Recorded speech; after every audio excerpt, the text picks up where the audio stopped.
Hello, welcome to my fourth railway film. My name is Malcolm Hales and what you are about to see is cine and video footage taken during the 1980s of railway operations on the route between Grimsby and Barton on Humber. The line to New Holland was opened on the 1st of March 1848 by the Manchester, Sheffield and Lincolnshire Railway Company. The first trains were shared with the Great Northern Railway Company and ran between Louth and New Holland with connections to Hull by railway-owned ferries. The very first public train to pass through Grimsby town was a Great Northern Railway train from Louth. A newspaper reporter from the Illustrated London News sketched this picture of the train as it passed under Deansgate Bridge after departing from Grimsby town station. The line from New Holland to Barton opened a year later. Both lines were a success. Trains stopped at every station and the line was very busy, especially with passengers. In 1981, however, everything changed when the Humber Bridge opened.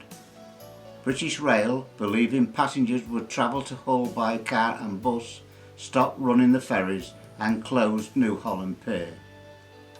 We begin with cine footage taken around 1985 at Friargate Signal Box, Grimsby. On duty, Bill Booth, a Grimsby relief signalman, was opening the level crossing gates for the passage of a train on the down main line.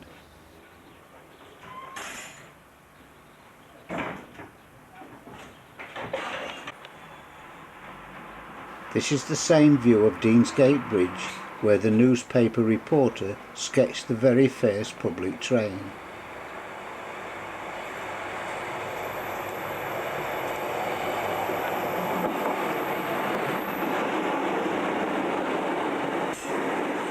The train is heading past Littlefield Lane towards Greatcoat Station, our next stop.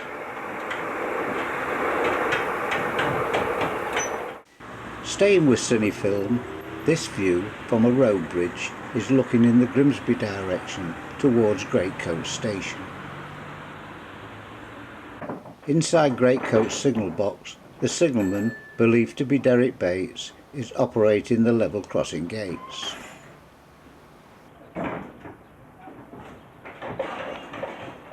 Passing through on the up main line is a non-stopping passenger train heading towards Grimsby town station.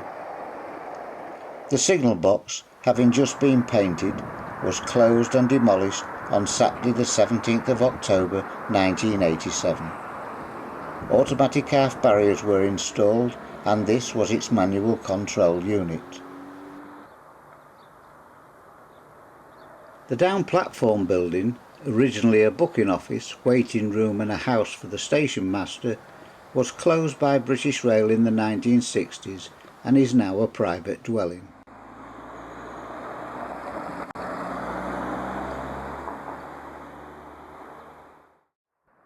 The next station towards Barton was Healing.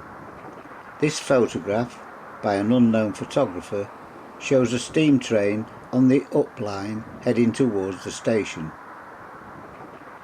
The signal box closed during the mid-1960s and the station buildings were removed in the 1970s. To cater for passengers, small platform waiting shelters were installed. The next block post along the line was Stallingborough. Its signal box, built in 1884, stood next to the down line near the level crossing. Well, I got to the train, you know. Yeah. The Barton, so we'll be alright. We're slowing down here. Oh, lovely. When he gets in. Brian Fixter, a relief signalman from Grimsby, was on duty.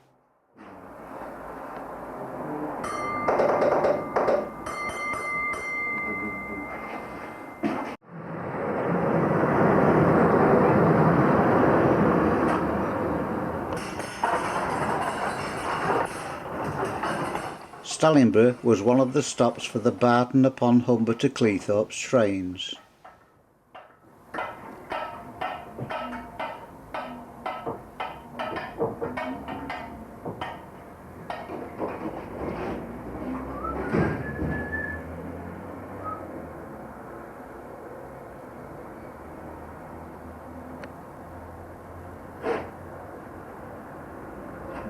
The next block post was Roxton sidings. Stuart White, another relief signalman from Grimsby, is signalling a Doncaster train on the down main line towards Hayborough. During the early years of the Manchester, Sheffield and Lincolnshire Railway Company, a railway goods yard was erected next to the up main line for the traders of Immingham. In 1883 they built this signal box and named it Immingham Sidings. When Immingham Dock was under construction, they changed the box's name to Roxton Sidings so as to prevent a location mix-up.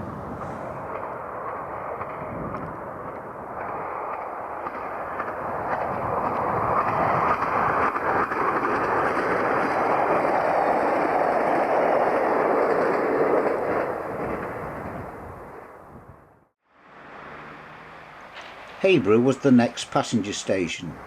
Its platforms were built each side of the level crossing.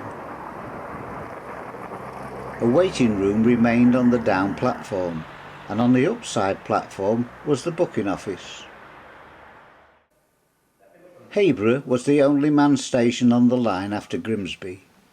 On the day of filming, senior railman Jim Altoff was on duty.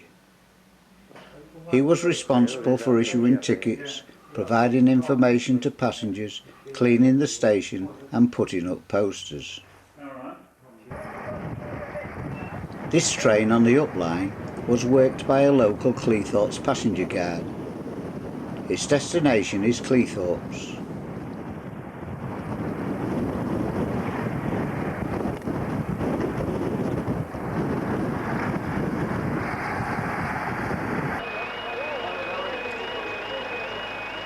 Hayborough's level crossings automatic half barriers came into operation on the 17th of September 1988 when Hayborough signal box closed.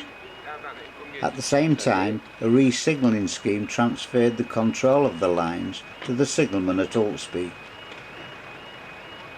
Arriving into the station is a Cleethorpes to Doncaster train.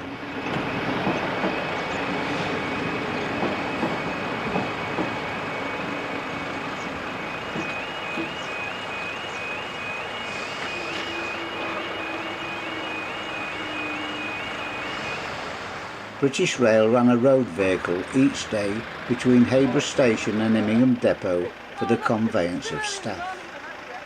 These people are office staff arriving for the day shift. Local railway managers were always looking at ways to help charity organisations. On the 20th of December 1993, they used Hayborough Station as the starting point for a 6-mile cross-country charity run. On the down platform, the runners, all railway staff, posed for a photograph, which I believe was for the Rail News magazine. They set off from near the level crossing en route via Killingholme to their destination, Immingham Locomotive Depot. After an exhausting 6 miles, the participants began to arrive at the finish line. The run was to raise funds for the British Rail sponsored Adoption Society School for the Blind based at Condover Hall in Shrewsbury. They raised between £500 to £1,000. Railway staff from administration offices and the depot were there to welcome the arrival of the runners.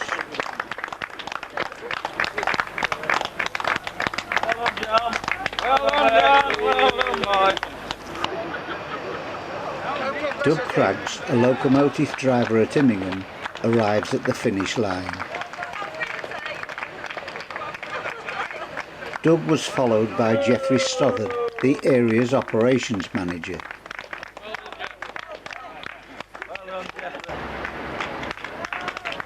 Colin Palmer, area manager of South Humberside Freight, was the next to arrive.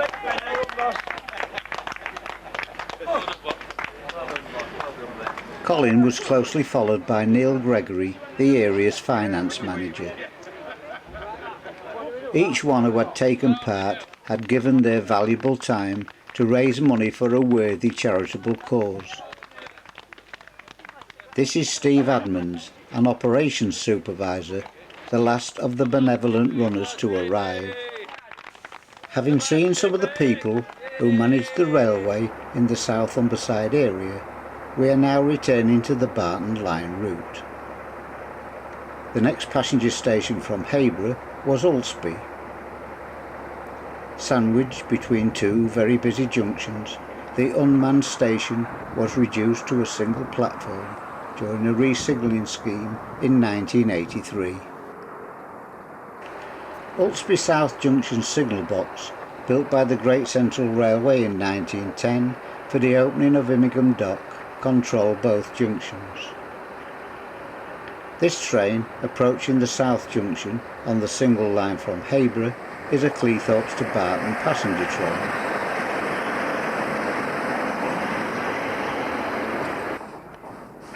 Travelling in the opposite direction on the single line is a Barton to Cleethorpes train.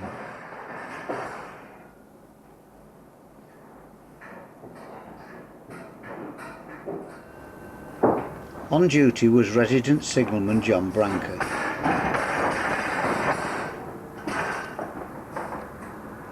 This diagram shows the coverage of the signal box's control. Its length extended between Humber, Ulsby and Brocklesby, as well as the double line of railway to and from Immingham Dock. It also included our route to Barton via the bi-directional single lines from the South Junction to Humber and the North Junction to Barton.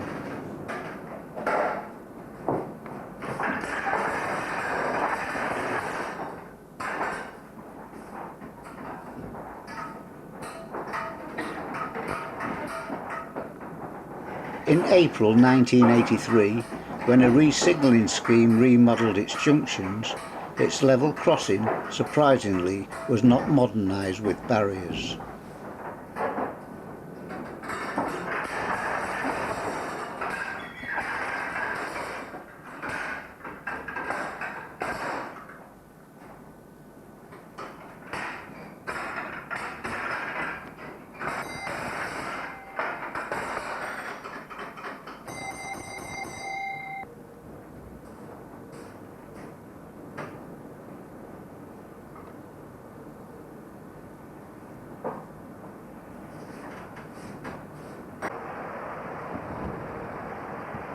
Passing through the station is a train of hopper wagons arriving from the Brocklesby direction on its way to Immingham.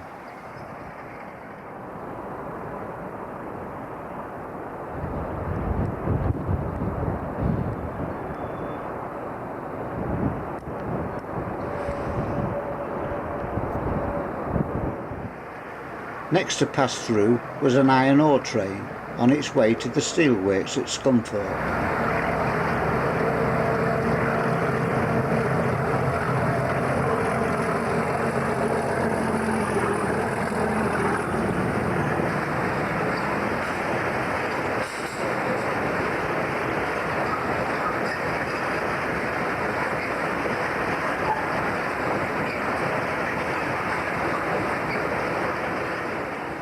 Ulsby was one of the busiest junctions in the area.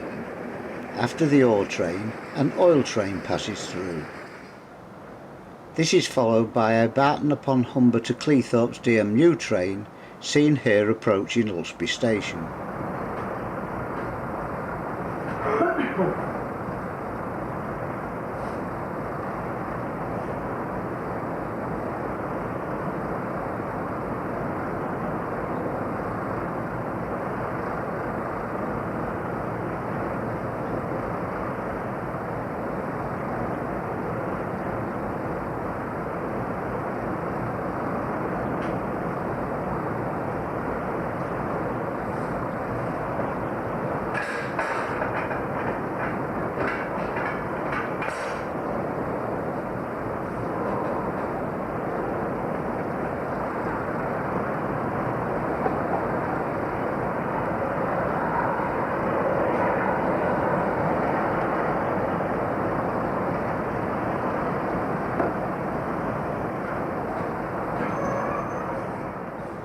The train stops to set down and pick up passengers.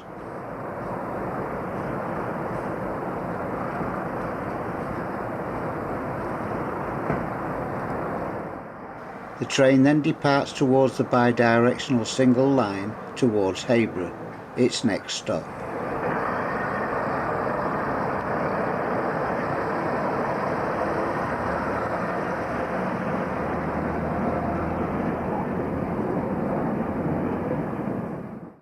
The line to Barton had various types of level crossings. The first one from Ulsby was by Staple Lane, seen here in this photograph. Its gates were operated by a gatekeeper housed in the cottage nearby.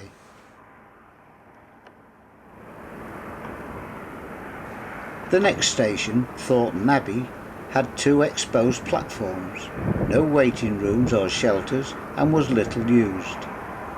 This was quite different from when the station opened in 1848. It immediately was a hit with the general public, and people came in their thousands, especially the Temperance Society, who ran a large amount of excursion trains. A small gate from the station opens to a footpath route towards Thornton Abbey. A gatehouse fortress, built during the 14th century, was the entrance control point for the abbey. At the end of the station's platforms is Barton Lane level crossing. A resident crossing keeper was installed when Thornton Abbey East signal box closed. Operation of the level crossing gates and signals were transferred to the crossing keeper, who was to use a ground frame seen here in this photograph. The next block post on the line was Goxhill. Built in 1910 by the Great Central Railway Company, the signal box stands alongside the up main line. Its function was to wait mainline trains, provide access to the goods yard and the junction of the Killingholme Light Railway, known as the B&I. However, after the goods yard and the B&I single line closed, only 7 levers in the signalling frame were left in use. The unused levers are the ones painted white. Goxhill Station, at the side of Howe Lane, was opened on the 1st of March 1848. The up platform, seen here on the right, was for Grimsby direction passengers. The down platform on the left was for New Holland and Barton passengers. As we look towards the road bridge in the New Holland direction, the ground on the right leading up to the bridge was the location of the goods yard, which was closed in 1973. This is a closer view of the down platform.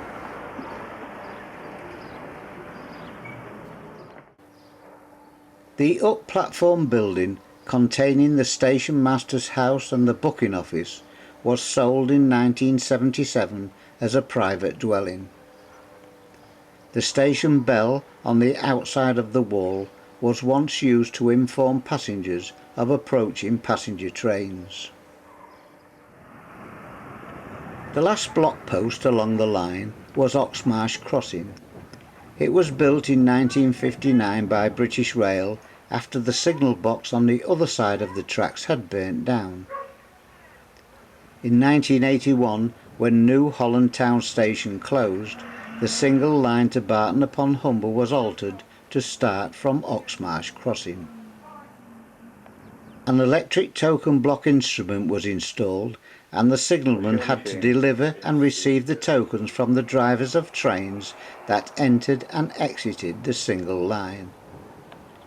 This was done from the gantry on the outside of the signal box, as this photograph shows. Looking towards Goxhill are the single line's entry and exit lines. This is the signal box's simple diagram. Most of the white, not in service levers on the signal frame were once used to wait freight trains into New Holland Dock and the abandoned freight yard. It makes a world of difference, I found. I should say it does, So I've hired the black and white ones before, On this day, Relief Signalman Clive Smith was on duty. The next signal box, Barrow Road, was on the 24th of June 1981 downgraded from a block post to a gate box. This was brought about by the single line to Barton being extended to Oxmarsh Crossing. On the day of filming, Relief Railman Jeff Ellis was on duty. How long were the films lasting?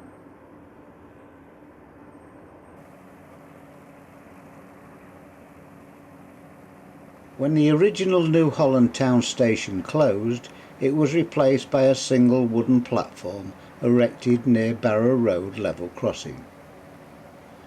Looking in the direction of Oxmarsh Crossing signal box, the new station is located on the right hand side of the single line. The rusty rails on the left was the old main line. It is now being used to enter a new freight facility on the pier. We are now looking at a Cine film I took just before the Humber Bridge opened. It was taken from the front cab of a DMU train from Cleethorpes. Having just passed Barrow Road signal box, the train is approaching New Holland Town station. Its signal box, seen here on the right, did at that time control the railway single line to Barton upon Humber.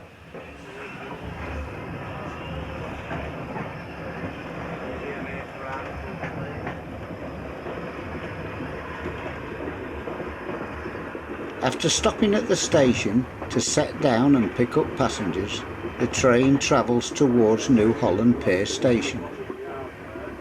The carriageway on the left was used by cars and the one on the right was used by foot passengers.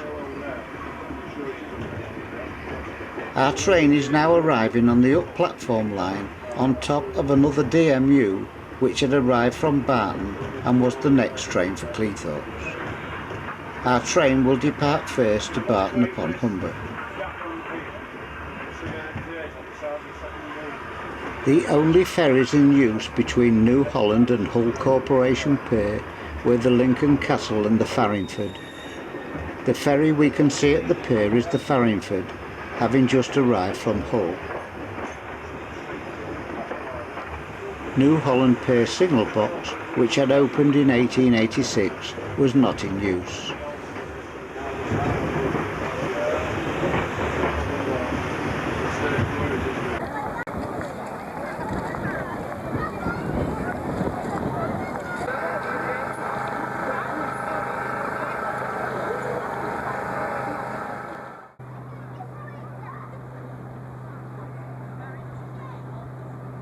Having left the ferry, most of these passengers were heading for the trains.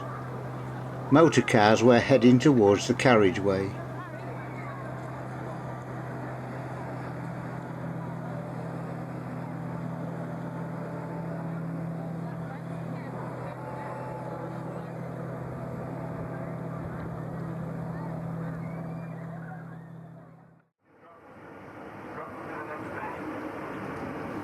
Our train is now on the single line heading towards Barton upon Humber. The Humber Bridge, which was still under construction, can be seen in the distance.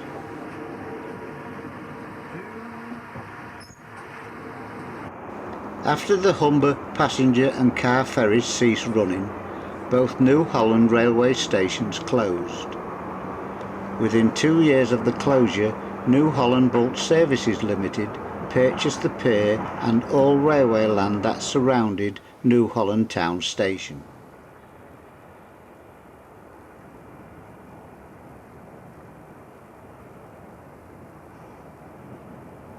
In readiness for imported commodities, the company built loading gantries at the end of the pier and conveyors were installed along its length. From these shots you can see that this private company preserved the railway buildings and platforms.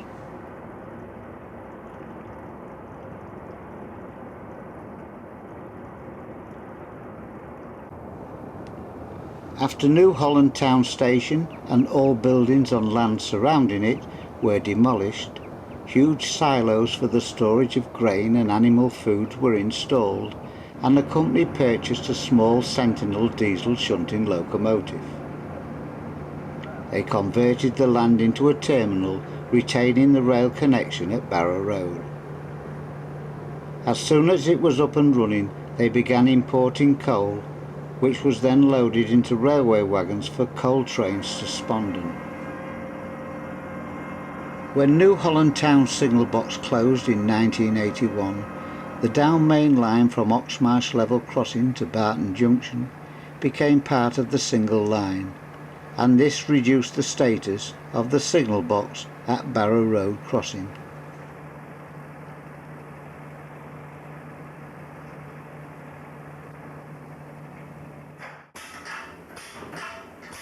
Railman Jeff Ellis is negotiating the passage of a DMU train from Barton upon Humber.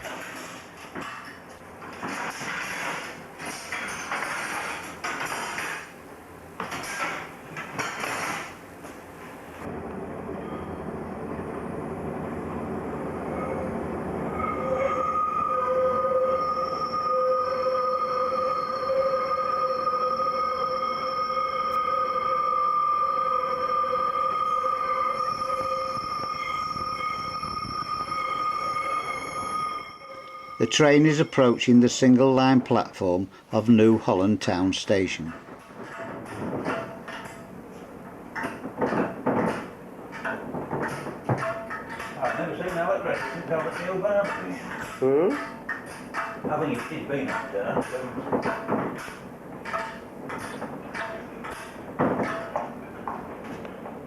They're a job about Christmas. Oh, was it actually? You know that? Yeah, I do, yeah.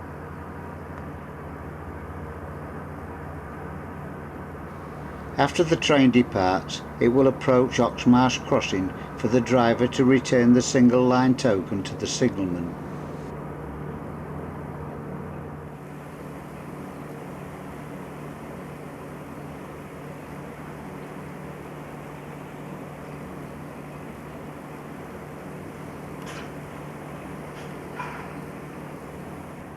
The next stop on the single line towards Barton was the open platform of Barrowhaven Station, located on the southern side of the single line. It opened to the public on the 8th of April 1850 with a ticket office and a waiting room. It was manned until 1985, when all staff were withdrawn and its buildings demolished. Erected in their place was a small waiting shelter. Next to the station was a level crossing that led to the port of Barrowhaven. It had been an open crossing since 1980.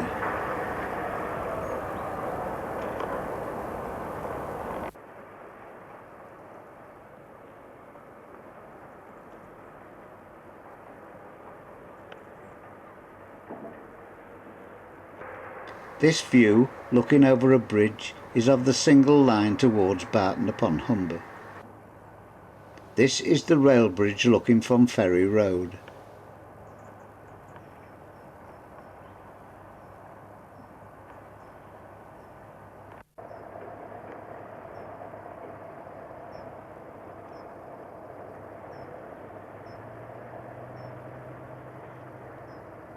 Buildings in the village can be seen from the railway tracks of the bridge.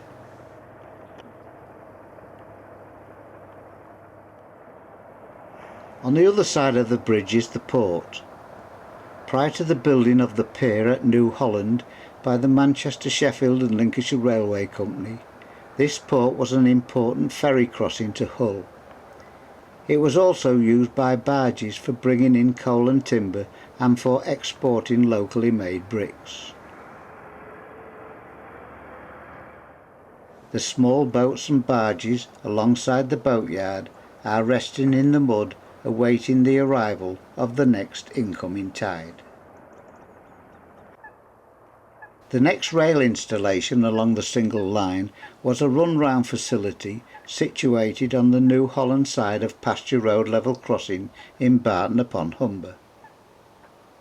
There were ground frames each end of the run-round siding. Both were operated by the single line token, and this is ground frame A. The sidings was used by freight trains which had to be locked inside to allow passenger trains to pass. The freight trains that used the facility were toxic gas trains containing liquid ammonia en route to and from Associated Chemical Company's private sidings.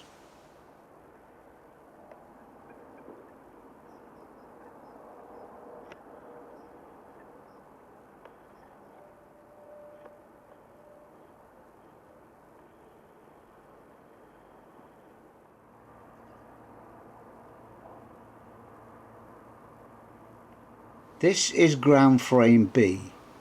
It was located next to Pasture Road level crossing, which was automated in 1982. The freight guards had to manually operate its signals for their train to pass over.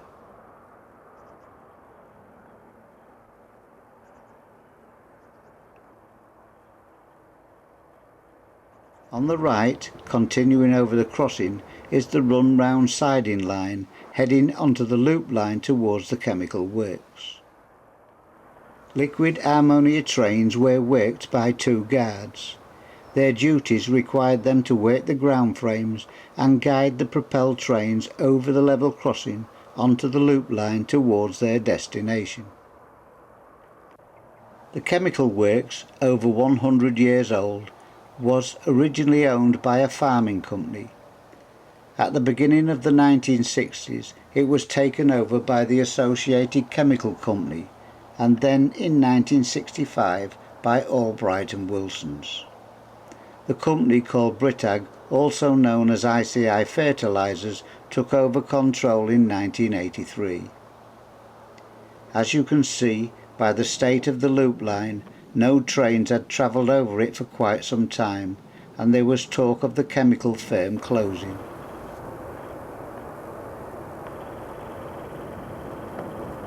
When a train arrived at the stop and await permission to enter sign at the gate of the chemical works, one of the guards would contact the customer from a post telephone and wait a response. When the firm's representative arrived to unlock the gates, he would provide the guards with details of where to place the wagons and collect the empties. As you can see, the chemical works were very close to the Humber Bridge. Barton upon Humber passenger station was the end of the single line. The station was opened by the Manchester, Sheffield and Lincolnshire Railway Company on the 1st of March 1849 and was built with a single passenger platform, normal station buildings, a goods shed and a coal depot.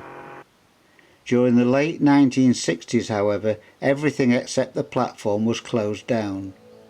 All passenger information and train tickets were then provided by Cleethorpes pay train guards. It wasn't until the spring of 1973 that all the station buildings were removed. The last to be demolished was the old goods shed. On the 24th of June 1981, when the Humber Bridge opened, Barton Station became the focus point for a public transport system for connecting the north and south banks of the River Humber. A new bus and rail service known as Humberlink was introduced. This is the front page of the leaflet that was issued for the new service. Local bus routes operated by East Yorkshire Motor Services and Lincolnshire Road Car Company jointly ran the service between Scunthorpe and Hull, calling at Barton upon Humber. British Rail operated 6 trains a day, Monday to Saturday, and 4 trains on Sundays between Cleethorpes and Barton upon Humber, and each train was to connect with these local buses.